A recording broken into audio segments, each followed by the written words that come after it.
Hi, my name is Michael Wolf. I'm here to participate in this H. France Salon on the Scholarly Critique.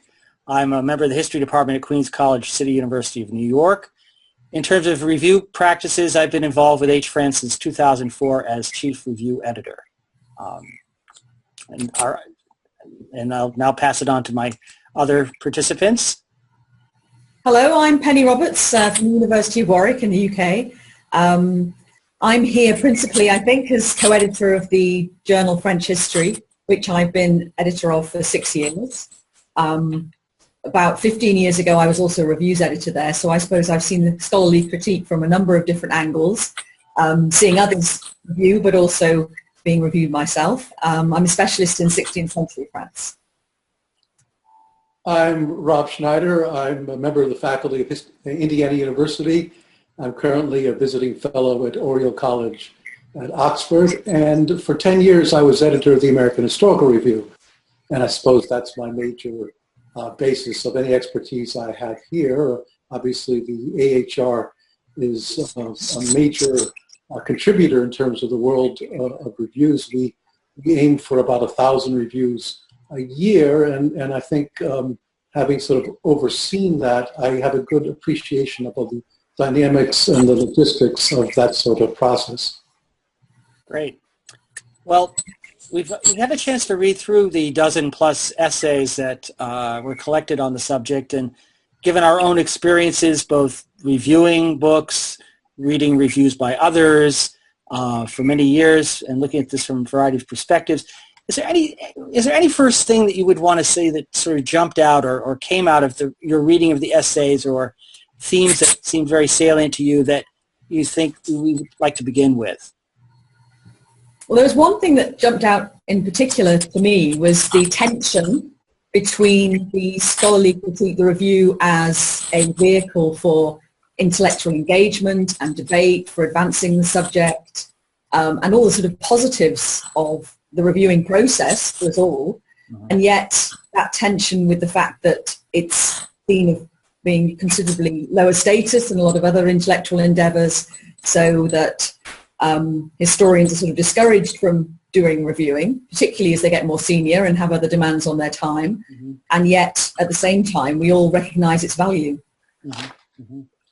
Yes, I was struck by that among several contradictions or oppositions that were, I think, posed. I mean, one of them that struck me was the way in which, again, how it, as you say, Penny, it contributes to intellectual life and all of us value it, and yet there's this concern, anxiety, various levels about negative reviews, hostile reviews, the impact on careers. And so, I mean, I think all of us are sensitive and alert to those sorts of dynamics. But one of the things that really struck me, I think it was in the Dominique Khalifa contribution, was when he mentioned something that I remember encountering a long time ago, that the early Annales editors, Marc Bloch and Lucien Febvre, wrote over half of all the reviews in the journal for the first 2 years of its existence, and that Lucien Febvre wrote 1,600 or more reviews. And I think that's something that's sort of lost today. That is the idea of the review as a vehicle, as intervention in scholarly debate. I mean, only occasionally do you see a review, or more likely a review essay, that has that sort of impact or import. Most of us, I think of reviews as workmanlike, as important, but sort of low level in terms of their actual worth, at least compared to the kind of scholarship that we do. Yeah, I mean, there's a couple of things. I agree. It is astounding to think that somebody like Febvre wrote so many. And that kind of raises, for me, I guess, well, a variety of questions, but one is, who's at the table to write a review? I mean, in that case, is certainly one or two dominant voices. And there's a lot of different practices about who has a license, if you will, who receives an invitation to review, who is authorized to review. That's an important question. And I think, too, even though it's low status, there's 2 points there. I mean, it's part of the culture of peer review and the way in which we as a profession have, in the last century plus, policed ourselves with the rules that we've articulated and apply to each other. And that came through in a variety of the essays, this code of behavior, this professional identity that that the review has served to shape. And then there's also the question of just the burgeoning amount of scholarship to keep on top of. And I have to say, I really value the book review as a way to just try to keep tabs on what's going on across French history, even early modern studies. I mean, I can't possibly keep up and read everything. So I think that's for me a highly valued purpose. So well, if I may, I mean, I think that's a really important point. I mean, what you mentioned at the start there, that I know there are many scholars who sort of dropped out of reviewing. I mean, as they become maybe more senior or reluctant to sort of let their opinion be known. I mean, that they don't like the idea that they have to exercise self-censorship. But for whatever reason, I think what we get often, and I think this was mentioned in one of the articles, it might have been again the Khalifa, that senior scholars in France just don't review books, and it's something that's given to débutantes, as he said. And I think that's really too bad. I mean, I think when people who have seniority and expertise sort of withdraw, whether it's from the book review process or the peer review, more importantly. And if I could just say, since I think the conversation about book reviews easily segued into peer review in general, as Colin Jones, I think, most adamantly pointed out, I must say I was really heartened, by and large, at the generosity and the willingness of very prominent and extremely busy scholars to write reports, and sometimes really very long and detailed reports, on manuscripts, when in fact there's no reward. They don't put it on their CV, they don't get paid. And yet that to me is the positive sign. But I think it's also maybe more troubling more generally when you hear people just saying, I don't review books anymore. Yeah. Or see it as being beneath them. I sort of like the idea of senior scholars feeling still and always obliged to have that sort of input as part of their professional obligation. Yeah, that was something that came through from a number of the essays, the importance of choosing the right reviewer, yes, a good reviewer. And of course, that immediately starts raising all kinds of issues around who's chosen. Do you choose the person who is most reliable, who has done many reviews before for you, or is reliably turning them in? Do you go for the senior scholar who may or may not deliver? Do you go for the more junior scholar who may be reluctant to be as critical as we might? I'm sure we're going to go on to talk about the how critical reviews ought to be. And that certainly came through quite strongly in a number of the essays. And I think it's interesting, isn't it, what you're saying about the obligation of senior scholars to do reviewing. And I sit at my desk and see the pile in the corner sort of talking to me, but at the same time other things get in the way. And I'm as guilty as anybody of that problem of actually the weighing up of the time necessary, but also, as you say, actually agreeing to review things which it's really important that we engage with and, are seen to be discussed and engaged with properly by scholars in the field. Mm-hmm. Yeah, on that point, I mean, when you put it into the historical perspective, that as some of the essays do, beginning with Anne Blair's, for example, the whole, sense that the scholarly critique, as we kind of recognize it in its modern form, emerges, in the 17th century after the horrible wars of religion and violence, which Penny, you and I know so well, and so does Rob. New ways of trying to talk about difference and disagreements in ways that were not going to lead to violence. And this emergence of this, increasingly secular Republic of Letters and the leadership that the scholarly critique provided a vehicle for, and then the progressive professionalization, that it kind of worries me now with the sense that, people who should be leading in humanities and historical research and as voices in the public culture are opting out. I think that for me is a very worrisome sign. I don't know if I don't know if they're opting out because of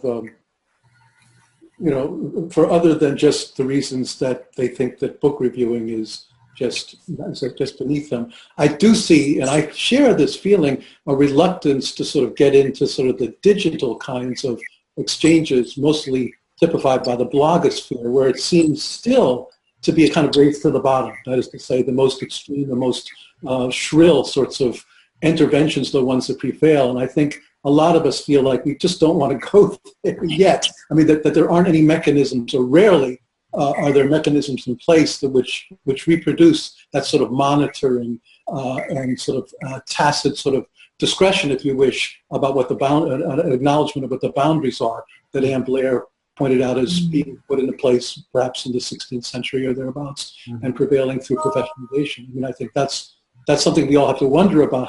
How do we sort of reinvent and reproduce those forms of monitoring, of keeping things on sort of an even keel, where while we can be critical and even sharp, we don't lapse into sort of name-calling or hostility, if you wish. Yeah, yeah. That gets to the question of the ethics, as you brought it up, Penny. The ethics of the review, or the ethics of peer review in general, and how we judge each other.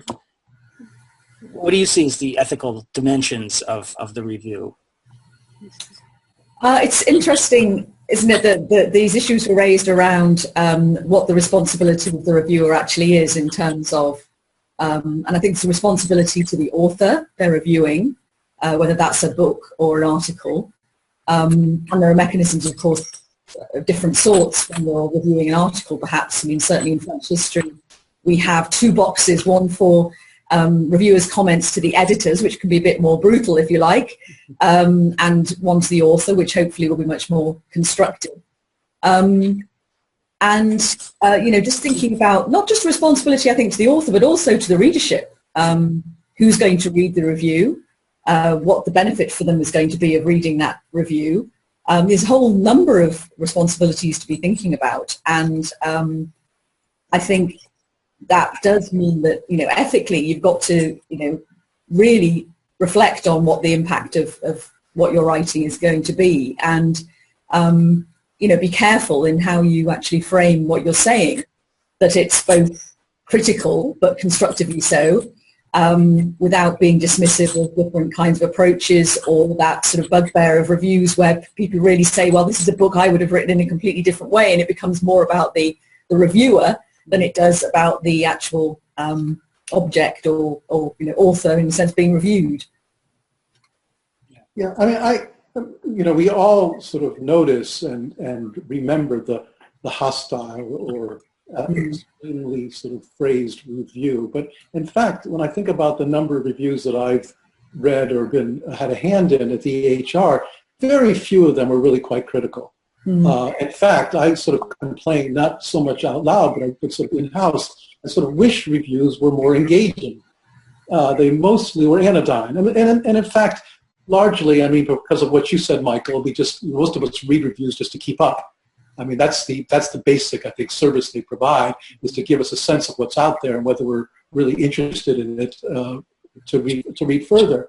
And in that sense, just being anodyne is okay in the sense that it performs that service. And in some ways, that's as much as you could expect. I mean, most work is pretty good, these days. Most work is a contribution. Yeah. And it should be, I think, acknowledged on that level.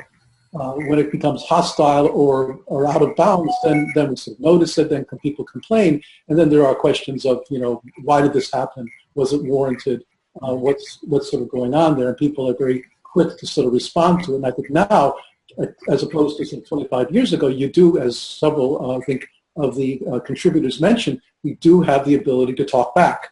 Yeah. And I think H. France is terrific in that respect. I mean, the HR is, in a sense, not. I mean, the back of the book with the letters of the editor are sort of notorious for being sort of, filled with kind of whinging, if you wish. And it's all, I've always sort of advised people, or at least asked them, do you really want to respond to that review? Do you really want to call attention to that?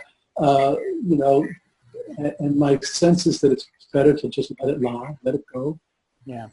That's what some of the essays, I think, of Matt Atkins in particular, and some of the others that relate the pain, the pain sometimes in receiving a negative or a harsh, what they consider to be an unfair review. And there's certainly, I agree, I don't see very many of them when they come in, but when they do come in, and we do then wrestle with the question of whether we invite, how and whether we invite the response and so on.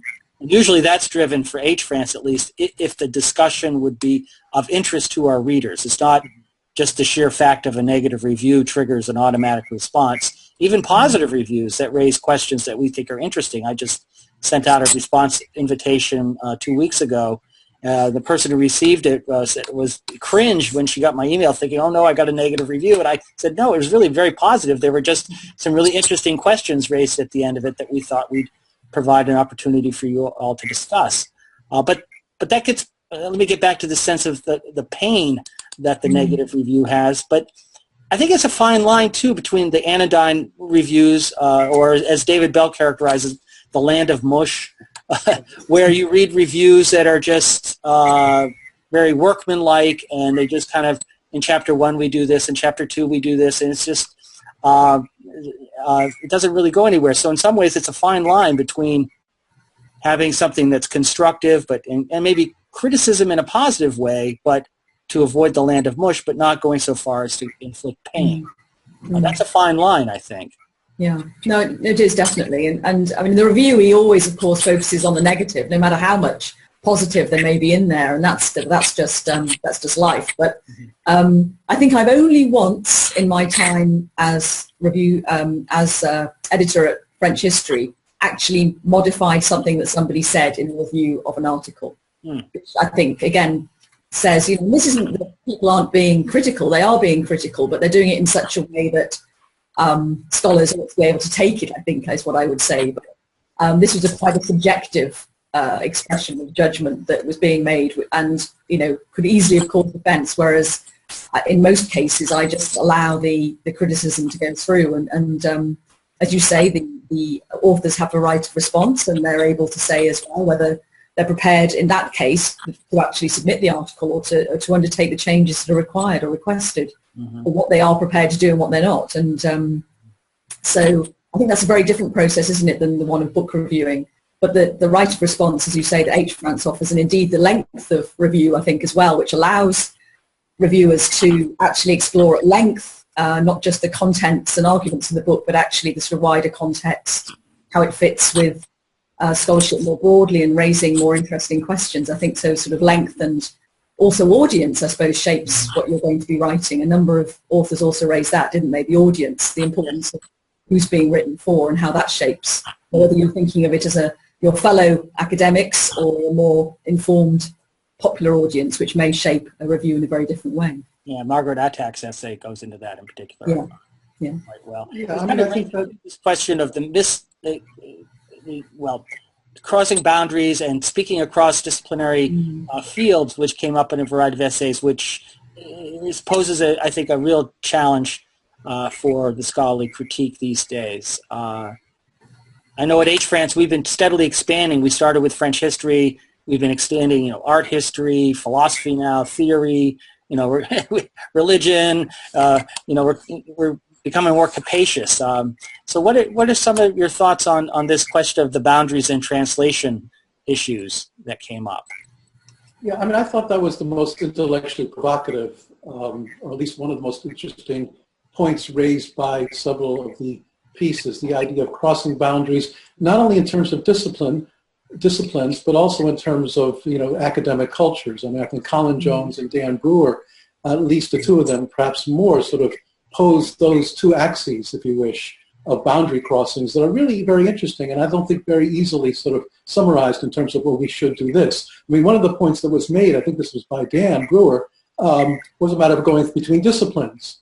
And, how much do we take into account when we review a book, the readership, the academic readership to which it's addressed and the discipline from which it comes. I mean, do we impose the historian standards and criteria on a work of literary criticism or literary scholarship?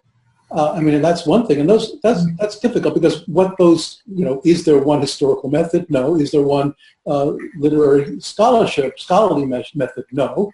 Each one of them have subfields and sub-disciplines. So I think it's very difficult. But then I think the other question, which is more practical, and I think this was addressed specifically in H. France, and I think it was well taken, is I think it's your policy, or it has been more recently, not to have, for example, an historian review a book of literary scholarship, but to rather get a literary person to review a book of literary scholarship. At least it's the tendency. And to me, this is sort of a missed opportunity.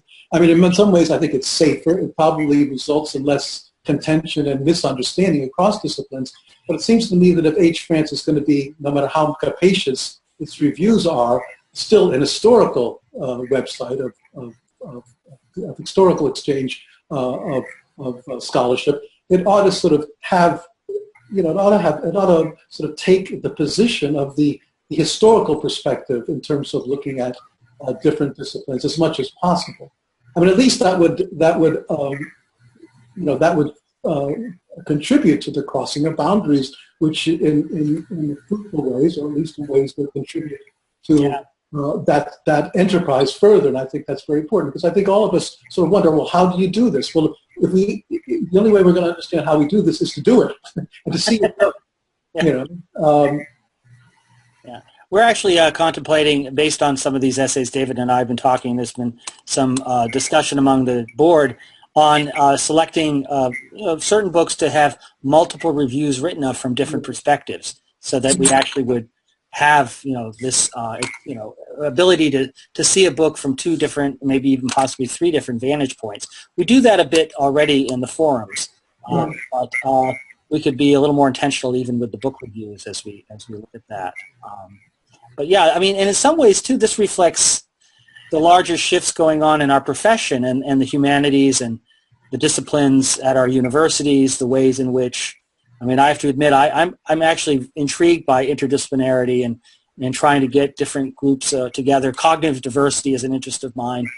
Trying to, in my own capacity as dean, trying to get different groups of people working together, computer scientists with the humanities people on digital humanities projects or whatever it might be. So they have to learn how to, if they can't, well, they have to learn to work together in some ways. And that, I think, is partly what we're really reflecting here, this larger dynamic that's shaping our worlds. Yeah. I know in Britain in particular. Yeah. Yeah, I mean, in the British system, I mean, again, this quite long-standing tension between the emphasis and the kind of ideal of interdisciplinarity, but how that actually works out in practice, because often it's multidisciplinarity as much as interdisciplinarity, I suppose. And I think people talked about transdisciplinarity in some of the essays as well. So there's all kinds of different notions there, but also the tension of that with the fact that we are still very discipline-based. That comes through in our research excellence framework test, that we have every few years. We're very much put into disciplines. If you're an interdisciplinary scholar, you have all kinds of problems about which panel you go before and where your work is actually judged. So there are the tensions working in different directions, and yet the very same bodies who are making judgments on the quality of our research are encouraging us to be more interdisciplinary, but actually their processes are not actually assisting us in that at all. And it is a real problem. And I was very struck in a number of the essays, the use of the word dialogue, and dialogue came through very strongly, whether it's within a discipline or across disciplines, that's really important, and the need to engage and not to dismiss other approaches. And I mean, it's self-evident in a way, but it's clear that that's still a problem in some respects. And I think we're all a bit snobs within our own disciplines, I think, in relation to other disciplines and how they approach history and how they make use of historical evidence or historical contexts or misuse it, as we often see it. So I think that is something which is easy to say, to validate and say, that's really what we want to work towards, strive towards, and yet at the same time, I think it's extremely difficult to do that. Mm-hmm, mm-hmm. Yeah, I mean, I think that basically, just more generally, there are disincentives for people to be interdisciplinary. It's risky in some ways, and so I think if journals or H. France, places like that can encourage and sort of instruct people on how it is fruitful and how it can be done, I think that's a great service. Again, I think one of the articles, I think it was Dan Brewer again, posited that we're in a sort of transdisciplinary moment, and in a sense, Penny suggests that there are institutional obstacles, and I think there are others having to do with the disincentives. But on the intellectual level, I think it's now easier than ever to sort of be transdisciplinary across the boundaries, because the boundaries are less fixed than I think they were a generation ago, when theory lay pretty heavily on the land. You know, and I think that's something that ought to make it easy. And I think it has happened. Just the fact that H. France has opened itself up to a sort of whole range of disciplines without, you know, causing major waves, it seems to me, is I think speaks to that sort of porousness of the humanities, at least at this moment. Mm-hmm, mm-hmm. Yeah. Yeah, the disciplinary boundaries, certainly that's something that I think, you know, in the course of my career I've been seeing becoming increasingly porous, as you said. But it's interesting, too, and this came up, the cultural boundaries, the linguistic boundaries that we negotiate with our French counterparts and they with us.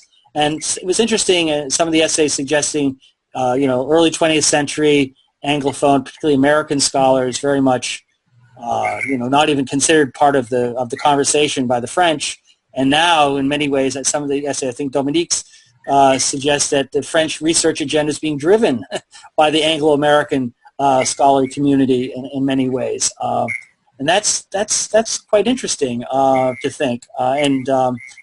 You know, I think I would agree. I think I see that in terms of the apparatus of citations that you find in the books that are coming out of France. Increasingly, I was saying to Penny, you know, I'm reading a book now by Foy on edicts of pacification, and her work and other Anglophone scholars figures very prominently in his Thèse. So that 25 years ago, I don't think I would have ever seen that.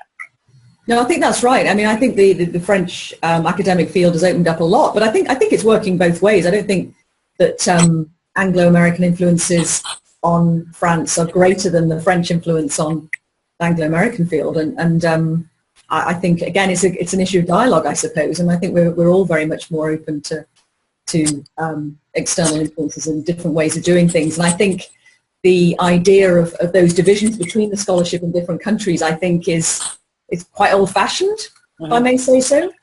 I think you see a lot less of that kind of certainly kind of idea of. Colin Jones talks about the blood sports in the British academic field. I think that's probably Oxbridge quite a few decades ago now that you'd have seen that, and you don't see very much of that anymore. Yeah. Have you seen any of that lately there, Robbie?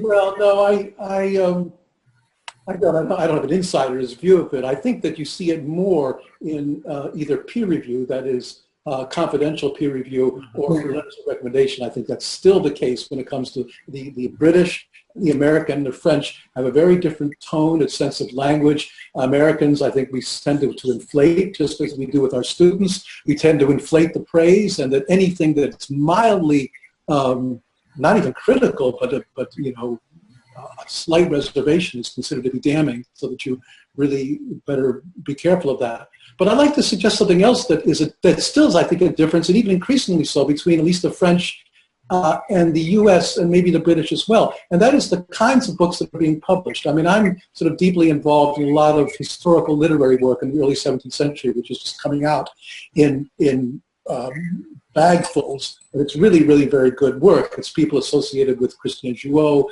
and Alain Viala and Hélène Merlin-Pagman, really fantastic stuff. But a lot of the stuff that would not be published by U.S. publishers, not because it's not good, it's terrific, but the books are really, really long.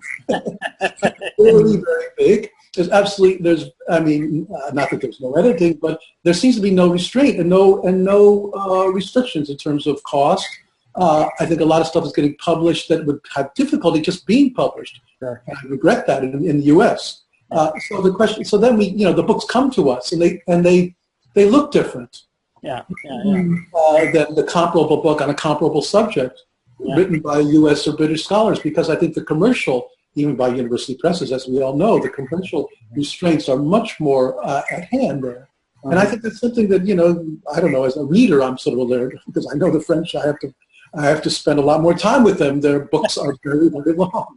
Yeah. They're unedited Thèse in many respects. Yeah, no, I think I even mentioned that in a review I wrote a couple of years ago on a big, huge book that I don't think the author particularly appreciated, but it was basically sort of an unedited Thèse. But that raises questions about the changing way in which technology is shaping what we do, books, reviews. I mean, this going back to Ann Blair's, the impact of print early on and how that really generated this change in the scholarly culture in the 17th, 16th, 17th centuries. So where do you see, digital technologies, different forms of reading, multimedia, collaborative scholarship, that's another trend. How are those impacting what we do, and also where does the book review and scholarly criticism of the form we're talking about fit into that world? And he says, my sense is that it's got to adjust. I mean, I've been pushing at H. France a bit to try to think about doing multimedia reviews of some sort, particularly of books, art history, or books that have sound. Sound studies is a big thing these days. So have something that could incorporate music or audio as part of a multimedia evaluation of a book or project. Well, yeah. Digital technology offers so many opportunities, as we were saying about with H. France, the speed with which, obviously reviews can be developed, the length. You're not restricted by the price of pagination as we are at French History, for instance, although we're now, publishing online in advance, but still we're primarily a hard copy publication. And I think there's still awareness in the Academy of online publication, more broadly speaking, and online journals, more broadly speaking. So there's that sort of need to sort of establish a kind of academic credentials of that kind of publishing, I guess. But I think it's interesting how much that is beginning to break down. And again, I suppose it's about us keeping control of these things. As with peer review, the importance of maintaining peer review, because we're able to sort of review and police, I suppose, was one of the terms that was used each other to some degree. And I suppose that's what the important thing is, to retain that, I guess, in the sort of digital age. And we seem to be proceeding slowly rather than precipitously. But it's certainly an exciting development, I think, as well as obviously posing new challenges. Mm-hmm. Yeah, I think that what H. France has done in terms of responding to reviews is on a very low level, but incredibly meaningful. Is one of the ways in which the digital capacity has been taken advantage of. What can be done beyond that in terms of the reviews themselves, I think depends upon the books. If the books are multimedia, if the books suggest that they have to be read or entered into in a way that goes beyond the linear text, then the review should take that into account, and then that means sort of inventing ways of doing that.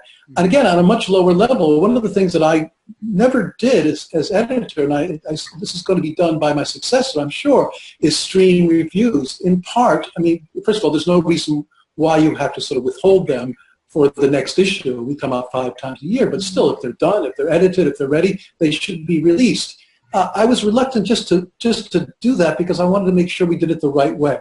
Mm-hmm. We aren't H. France. We are a journal. And I think, as I've argued in Perspectives in History, and I still think it's a valid point, there's something about the integrity of form of the journal, which even the digital format, I think, ought to be preserved. We have to invent ways in which that is reproduced in the digital environment. But I think that sense of integrity and wholeness and synergy, if you wish, of the journal is something that ought not to be dispensed with in a sort of digital world where everything is sort of, in the first instance, disaggregated. So I didn't want to just sort of throw reviews up into cyberspace as we got them. I wanted to think about how we delivered them in a way that was meaningful in terms of offering a readership a range of reviews, because I think one of the things that's sort of salutary about a journal like the AHR or other journals, French History, which have a collection of reviews, is that it allows you at least to engage or to be introduced to a whole range of books other than the ones that are written by your friends or on your specific topic. And so I think there's something about sort of packaging reviews or unleashing them or releasing them, in a form that is more than just sort of throwing them out there. So I think that's something that ought to be thought about. It's going to happen. There's no reason why it shouldn't, and I know a lot of journals already do that. But I think that's quite important. And let me just, I mean, I think a lot of predictions, in fact, virtually all predictions about the digital age and digital revolution and the demise of the book, all of them have been, I think, wrong. They may prove to be right, but they're going to be, if they are correct, it's going to be far, far longer in the making than when we assume. I think this is something we all, as historians, ought to appreciate how long and messy and what a long tail, so-called revolutions have. Yeah. That there's no decisive break, that things bleed into one another over long periods of time. And I think even given the velocity of change in our world, which it seems to be unprecedented, I think that's still, it's going to be, I think we'll be aware of that, at least in retrospect, that's occurring as well now. Anne Blair makes that point, doesn't she, in relation to print actually stimulating manuscript and correspondence production, actually. And that's something which other scholars have pointed out as well, that actually it's not just about print, but that print actually stimulates more manuscript production too. So it coexists, I guess. So yeah. I mean, for me too. I mean, you mentioned. The enduring importance of print and the formats that we live with. Some part of me suspects that the cost considerations, and again, back to your point, Robbie, about lengths of books that can be published, and your concerns, Penny, with maintaining a print journal.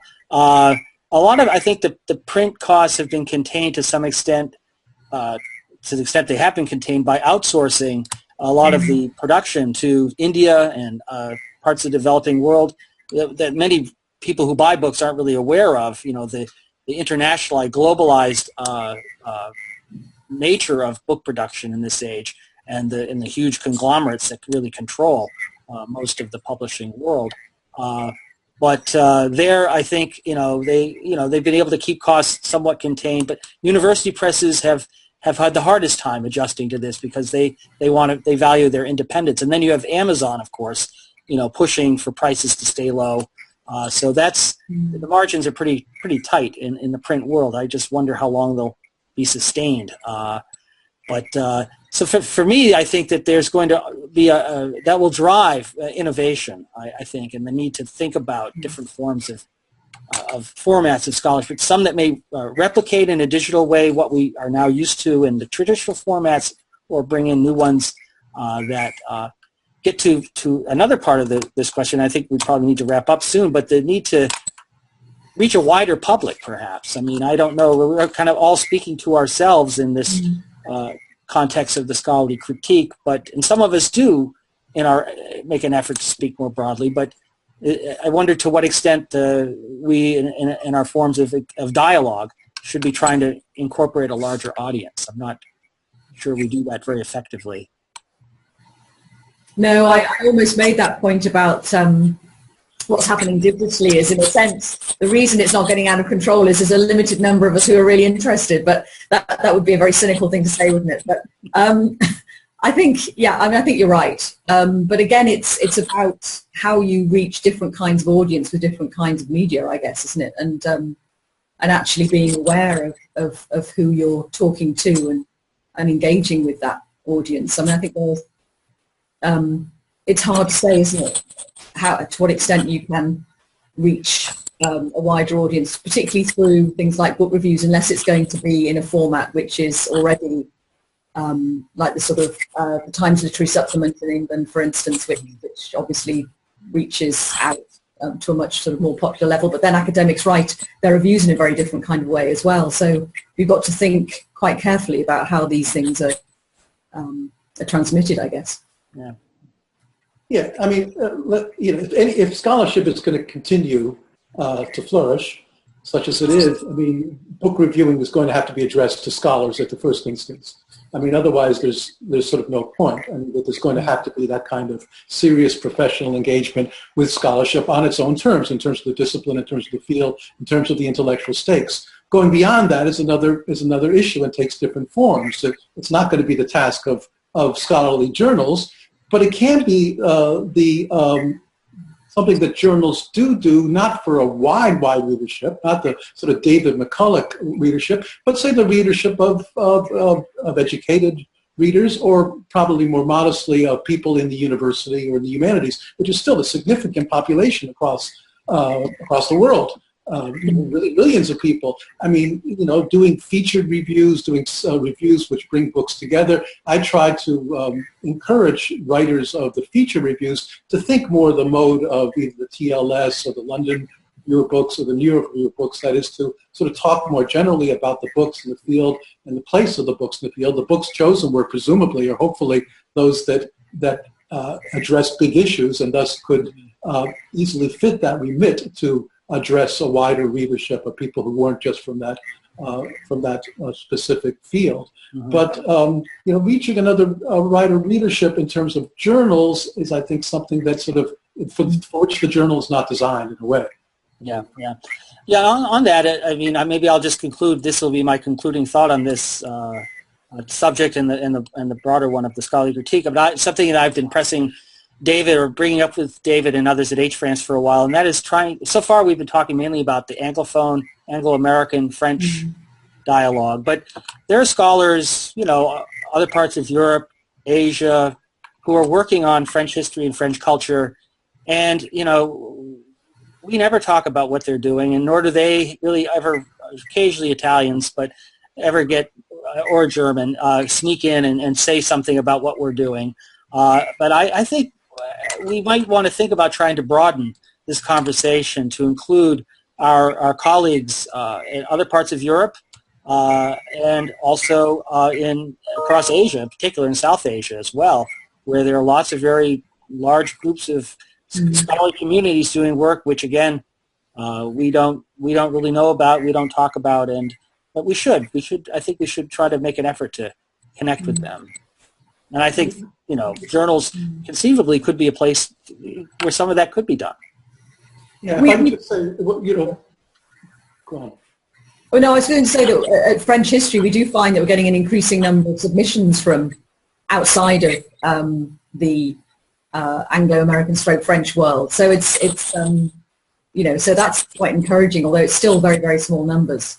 Yeah. But then, we've also seen a sort of exponential rise in the number of French scholars who are looking to publish with us, and they're automatically translated into English as well. So, so maybe it's just a matter of, I'm not saying just waiting for them to come in, but and obviously encouraging that. But I think it's also partly perhaps also a product of the fact that as French historians we feel a bit beleaguered, and so we're so concentrating on maintaining French history, and I think these pressures are even greater probably in North America than they are in the UK for sort of it's just European history full stop is the pressure, isn't it? So I think it's partly a product of that as well, but that's a whole wider discussion.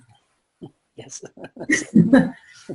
Yeah, if I could just say on that, there's something very basic that I think every journal, certainly that has a wide remit in terms of the subjects it covers, is getting books by people, by scholars beyond sort of the normal ambit of North America, Europe, and the like. And part of that was a matter of, presses from Asia or certainly Africa or the Middle East don't have the means to send their books gratis to journals to review. And we tried very hard to beat the bushes and get people to sort of feed us books, or at least let us know about these books. We were more than willing to review books from presses that we hadn't before. And I think that's a real problem, because these are scholars working, they have stuff that should be known, and yet they're isolated in a sense because their work doesn't get that sort of vetting and kind of publicity exposure that most of us just take for granted. And I think we should be aware that that access is not given. Yeah. Well, I think we've just about run out of time here. So I think maybe with that, unless there's any other concluding remarks you'd like to make, I know it's a conversation that certainly we could continue, and we hope that readers who read the essays and listen to our podcast will continue to engage with these issues and think too about the place of scholarly criticism, the forms of book review, and the future of what we love so dear. So, thank you very much. Thank you.